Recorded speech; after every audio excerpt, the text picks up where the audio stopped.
राज्याचे उपमुख्यमंत्री अजित पवार यांच्या वाढदिवसानिमित्त एक हात मदतीचा या उपक्रमांतर्गत पद्मशाली समाजातील गरजू विद्यार्थ्यांना राष्ट्रवादीचे युवक कार्याध्यक्ष तुषार जक्का यांच्या वतीने शैक्षणिक साहित्याचे वाटप पूर्व भागातील दाजी गणपती सभागृहात करण्यात आले।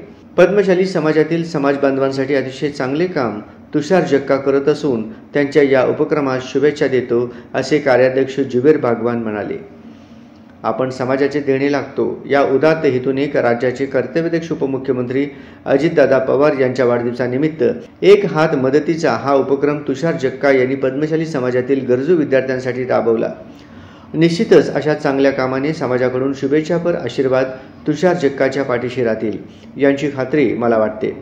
तुषारच्या सामाजिक आणि राजकीय कारकिर्दीस मी शुभेच्छा देतो असे जिल्हाध्यक्ष संतोष पवार म्हणाले। या प्रसंगी राष्ट्रवादीचे शहर जिल्हाध्यक्ष संतोष भाऊ पवार, कार्याध्यक्ष जुबेरभाई बागवान, माजी महापौर श्रीकांचना यन्नम, महिला कार्याध्यक्ष चित्राताई कदम, शहर उपाध्यक्ष सुजित अवघडे, सरचिटणीस शामराव गांगर्डे, युवक कार्याध्यक्ष तुषार जक्का, युवक संघटक दत्ता बडगंची, सोशल मीडिया कार्याध्यक्ष सोमनाथ शिंदे आदी उपस्थित होते।